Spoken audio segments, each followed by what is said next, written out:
नमस्कार, मैं घनश्याम कुमार। प्रस्तुत है आज का मुख्य समाचार। देश में लोकसभा चुनाव को लेकर आयोग की बड़ी बैठक हुई। देश भर में होने वाले आम चुनाव के लिए आयोग ने एक बड़ी बैठक की है। आयोग ने सभी राज्यों और केंद्र शासित प्रदेशों की सुरक्षा एजेंसियों के शीर्ष अधिकारियों के साथ बैठक की। इस चुनाव में किसी भी तरह की लापरवाही को बर्दाश्त नहीं किया जाएगा। लोकसभा चुनाव को लेकर चुनाव आयोग एक्शन में आ गया है। देश भर में होने वाले आम चुनाव के लिए आयोग ने एक बड़ी बैठक की है। इसमें कानून और सुरक्षा व्यवस्था को लेकर स्थिति की समीक्षा की गई। बैठक में अधिकारियों से कहा गया कि इस चुनाव में किसी भी तरह की लापरवाही को बर्दाश्त नहीं किया जाएगा। मुख्य चुनाव आयुक्त राजीव कुमार ने सभी राज्यों और केंद्र शासित प्रदेशों की सुरक्षा एजेंसियों के शीर्ष अधिकारियों के साथ बैठक की। इस बैठक में राज्यों के मुख्य सचिवों, डीजीपी, गृह मंत्रालय, रक्षा मंत्रालय और सीएपीएफ के प्रमुख भी शामिल हुए। इसमें आयोग ने अवैध गतिविधियों की और जब्ती की रोकथाम पर कड़ी निगरानी रखने के लिए कई पहलुओं पर चर्चा की। सूत्रों का मानना है कि बैठक में अधिकारियों से कहा गया कि इस बार आयोग किसी भी तरह की लापरवाही को बर्दाश्त नहीं करेगा। इस बार अंतर्राज्य और अंतर्राष्ट्रीय सीमा पर सख्ती के साथ कड़ी निगरानी रखी जाएगी। सुरक्षा व्यवस्थाओं को लेकर इस चुनाव में कोई लापरवाही नहीं की जाएगी। माना जा रहा है कि लापरवाही बरतने वाले अधिकारियों पर कड़ा एक्शन लिया जा सकता है। कई आकलन के आधार पर राज्यों से लिए गए केंद्रीय सशस्त्र पुलिस बल और राज्य सशस्त्र पुलिस बल को चुनाव के दौरान तैनात किया जाएगा। सीएपीएफ को क्षेत्र पर अपना प्रभाव और कमजोर इलाकों में रूट मार्च के लिए तैनात किया जाएगा। दिल्ली हाई कोर्ट में एक बार फिर से अरविंद केजरीवाल की याचिका पर सुनवाई हुई। दिल्ली के मुख्यमंत्री अरविंद केजरीवाल की तरफ से अदालत में वरिष्ठ वकील अभिषेक मनु सिंघवी ने दलीलें पेश की। वहीं अदालत में ईडी की तरफ से एएसजी एसवी राजू ने दलीलें रखी। एसवी राजू ने कहा कि ऐसा सिर्फ अनुमान है कि ऐसा इसलिए किया गया ताकि 7% हिस्से इस्तेमाल रिश्वत के लिए किया गया। यह सच है कि आज बिना किसी संदेह के घोटाला हुआ है। आप कितना भी शोर मचा लें, यह सच है कि घोटाला हुआ है। एसवी राजू ने कहा कि इंडो स्पिरिट को होलसेल का कैटेगराइजेशन की शिकायत के बावजूद लाइसेंस दिया गया। शिकायतकर्ता पर दबाव बनाया गया कि वो शिकायत वापस लें। जिन्होंने रिश्वत नहीं दी उन्हें लाइसेंस सरेंडर करने के लिए कहा गया। इस केस में कई आरोपियों को ट्रायल कोर्ट से, इस कोर्ट से और सुप्रीम कोर्ट से जमानत नहीं मिली। जमानत याचिका खारिज होने की एक वजह यह है कि प्राथमिक तौर पर आरोपी मनी लॉन्ड्रिंग में संलिप्त पाए गए थे। जांच एजेंसी की तरफ से अदालत में कहा गया कि मामले में जांच शुरुआती चरण में है और जहां तक केजरीवाल का सवाल है तो अभी जांच खत्म नहीं हुई है। एसजी राजू ने कहा कि मनी लॉन्ड्रिंग का जो अपराध हुआ है वह स्पष्ट और संदेह से परे है।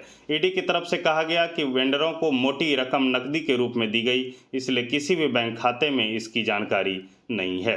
एसजी राजू ने कहा कि अपराधियों को गिरफ्तार किया जाना चाहिए और उन्हें जेल में बंद कर देना चाहिए। मैं हत्या कर सकता हूं और रेप कर सकता हूं, लेकिन पुलिस से कहूंगा नहीं नहीं नहीं, मुझे गिरफ्तार मत करिए। चुनाव नज़दीक है, कोई राजनेता आएगा और कहेगा कि हमें इस बात का फायदा मिले कि चुनाव नज़दीक है, यह बिल्कुल बेकार बात है। इस तरह से तो हम किसी को भी गिरफ्तार नहीं कर सकते क्योंकि चुनाव नज़दीक है। मनी लॉन्ड्रिंग का अपराध हत्या से भी बड़ा है क्योंकि हत्या तो गुस्से में की जाती है, लेकिन मनी लॉन्ड्रिंग आराम से किया जाता है। ईडी की तरफ से अदालत में यह भी कहा गया कि उनके पास व्हाट्सएप चैट और हवाला कारोबारियों के बयान हैं। दूसरी ओर आप सांसद संजय सिंह को सुप्रीम कोर्ट के निर्देश के बाद आज जमानत मिल गया है। संजय सिंह दिल्ली एनसीआर छोड़कर नहीं जा सकते, शराब घोटाले पर नहीं बोलेंगे, जमानत की प्रमुख शर्तों में शामिल हैं।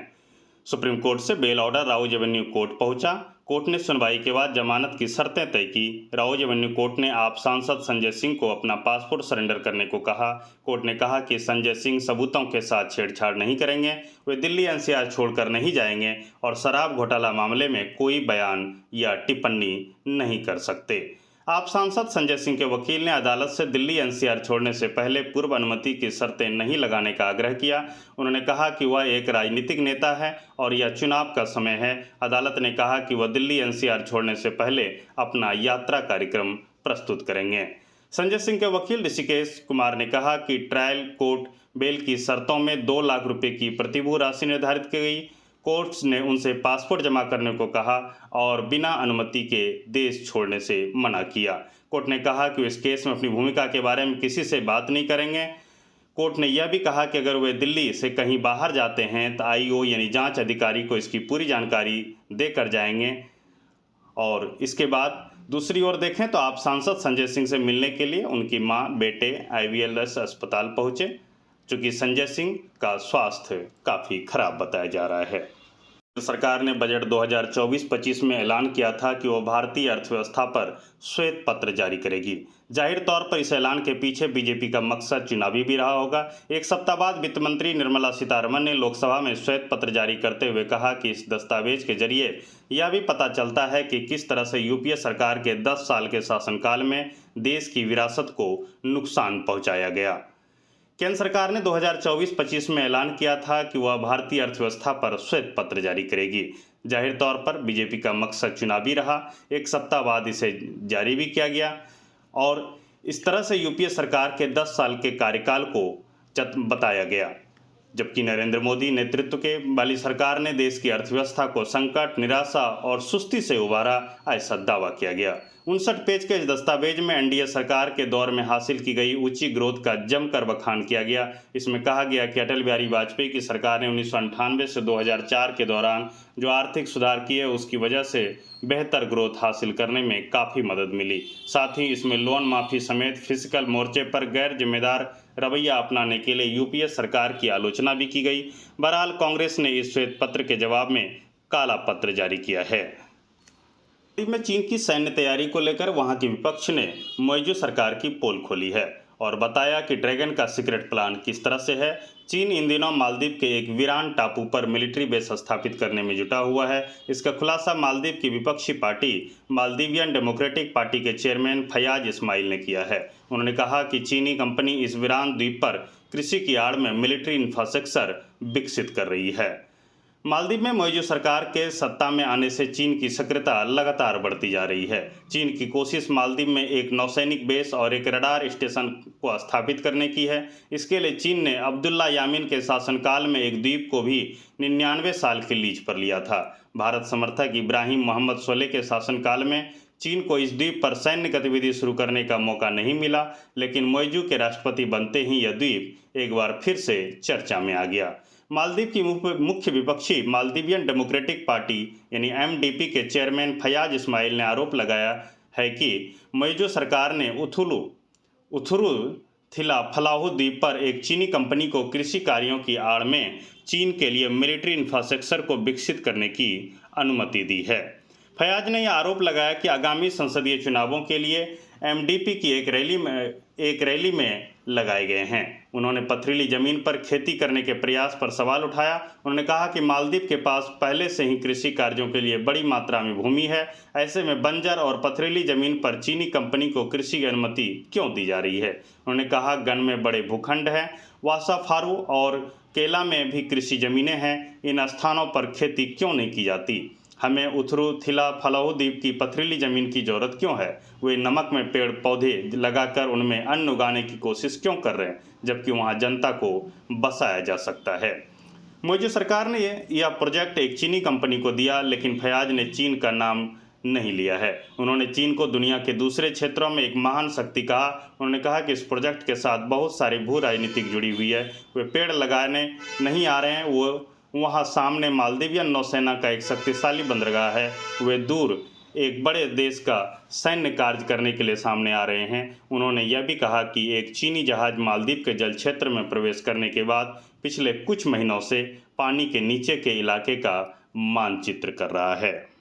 इसराइल ने अल जजीरा को बड़ा झटका दिया है। टेररिस्ट चैनल बताते हुए प्रसारण पर रोक लगा दिया है। इजराइल के प्रधानमंत्री बेंजामिन नेतन्याहू ने अल जजीरा चैनल के इजराइल में प्रसारण पर बैन लगा दिया है।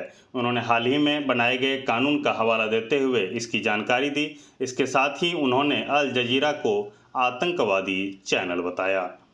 इजराइल और हमास के बीच चल रही जंग के बीच न्यूज़ चैनल अल जजीरा को झटका लगा है। दरअसल इजराइल ने अल जजीरा न्यूज़ चैनल के प्रसारण पर बैन लगा दिया है। इजराइल के प्रधानमंत्री बेंजामिन नेतन्याहू ने इस बात की जानकारी दी है। उन्होंने सोशल मीडिया प्लेटफॉर्म एक्स पर एक पोस्ट कर अल जजीरा के प्रसारण पर रोक लगाने की बात कही है। इसके साथ ही उन्होंने अल जजीरा को टेररिस्ट चैनल भी करार दिया है। बता दें कि इजराइल के प्रधानमंत्री बेंजामिन नेतन्याहू ने एक्स पर किए गए पोस्ट में लिखा है कि अल जजीरा ने इजराइल की सुरक्षा को नुकसान पहुंचाया, 7 अक्टूबर के नरसंहार में सक्रिय रूप से भाग लिया, अब समय आ गया है कि हमारे देश से इसे हटाया जाए। उन्होंने आगे लिखा कि आतंकवादी चैनल अल जजीरा अब इजराइल से प्रसारित नहीं होगा। मैं चैनल की गतिविधियों को रोकने के लिए नए कानून के अनुसार तुरंत कार्रवाई करने का इरादा रखता हूं। उन्होंने लिखा कि मैं संचार मंत्री श्लोमो कराई द्वारा प्रचारित कानून का स्वागत करता हूं। इजराइल के प्रधानमंत्री बेंजामिन नेतन्याहू ने कहा कि वह समाचार चैनल अल जजीरा के प्रसारण पर तत्काल रोक लगा रहे हैं। संसद द्वारा सोमवार को एक कानून पारित करने के बाद नेतन्याहू ने आतंकी चैनल को बंद करने का संकल्प लिया। यह कानून पारित होने के बाद सरकार के लिए अल जजीरा को इजराइल में प्रसारण रोकने का रास्ता साफ हो गया। नेतन्याहू ने अल जजीरा पर इजरायली सुरक्षा को नुकसान पहुंचाने, 7 अक्टूबर के हमास हमलों में भाग लेने और इजराइल के खिलाफ हिंसा भड़काने का आरोप लगाया। नेतन्याहू ने एक्स पोस्ट किया, आतंकी चैनल अल जजीरा अब इजराइल में प्रसारित नहीं होगा। चैनल की गतिविधियों को रोकने के लिए नए कानून के तहत तुरंत कार्रवाई करना मेरा संकल्प है। झारखंड के मुख्यमंत्री चंपाई सोरेन ने कहा कि झारखंड के कार्यकाल को पूरा करके दिखाएंगे। उन्होंने इंडिया की रैली में रविवार को आयोजित महारैली को संबोधित किया। उन्होंने यही बताया कि बीजेपी को क्यों थी हेमंत सोरेन से परेशानी। आइए इसको विस्तार से समझते हैं। झारखंड के मुख्यमंत्री चंपाई सोरेन ने कहा कि हमारे युवा नेता हेमंत सोरेन आदिवासियों, मूलवासियों, दलितों एवं पिछड़ों को विकास की मुख्य धारा से जोड़ने का प्रयास कर रहे थे, जिससे भाजपा के पेट में दर्द हो गया। युवा सम्राट हेमंत सोरेन कभी झुके नहीं और ना ही झुकेंगे। हम अपने संघर्ष से देश में लोकतंत्र को बचाने का संदेश देंगे। यही लड़ाई हमारे पूर्वजों ने भी झारखंड में लड़ी थी। हम सब एक हैं। हम झारखंड के साथ साथ देश में भाजपा की विचारधारा को पनपने नहीं देंगे। उन्होंने कहा कि झारखंड के कार्यकाल को पूरा करके दिखाएंगे। उन्होंने इंडिया की दिल्ली में रविवार को आयोजित महारैली में ऐसा कहा। मैदान पर उतरते बना दिया कीर्तिमान। भारतीय क्रिकेट में ऐसा करने वाले बने पहले खिलाड़ी। विराट कोहली मैदान पर उतरने के साथ कोई न कोई कीर्तिमान बना देते हैं। आईपीएल के 17वें सीजन के 15वें मुकाबले में भी रॉयल चैलेंजर्स बेंगलोर और लखनऊ सुपर जायंट्स के बीच मुकाबले में भी कोहली ने एक बड़ा रिकॉर्ड बना दिया। टी20 क्रिकेट में अब कोहली भारतीय क्रिकेट में एक ग्राउंड पर 100 से अधिक मुकाबले खेलने वाले पहले खिलाड़ी बन गए हैं। आईपीएल के 17वें सीजन में अब तक आरसीबी ने लखनऊ के खिलाफ मुकाबले पहले 3 मैच खेले और उसमें पहले मुकाबले को छोड़ दिया जाए तो बाकी 2 में कोहली का बल्ला जमकर चलता हुआ दिखाई दिया। ताइवान में भूकंप के जोरदार झटके महसूस किए गए। रिक्टर स्केल पर ताइवान में आए भूकंप की तीव्रता 7.2 मापी गई है। कई इमारतों को भी नुकसान पहुंचा है। मौतों का भी आंकड़ा लगातार बढ़ रहा है। ताइवान में बुधवार को तड़के एक शक्तिशाली भूकंप आया जिससे पूरा द्वीप हिल गया। भूकंप की वजह से कई इमारतों को भी नुकसान पहुंचा। ताइवान केंद्रीय मौसम प्रशासन ने बताया कि ताइवान की राजधानी ताइपे में बुधवार सुबह भूकंप के जोरदार झटके महसूस किए गए। जापान मौसम विज्ञान एजेंसी ने भूकंप के बाद सुनामी की चेतावनी जारी की है। जापान का कहना है कि सुनामी की पहली लहर उसके 2 दक्षिणी द्वीपों पर आई है। जापान ने दक्षिणी द्वीप समूह ओकिनावा के लिए सुनामी की चेतावनी जारी की है। मौतों की संख्या बढ़कर 7 हो गई। अब तक 750 से ज़्यादा लोग घायल हुए हैं। रिक्टर स्केल पर ताइवान में आए भूकंप की तीव्रता 7.2 मापी गई।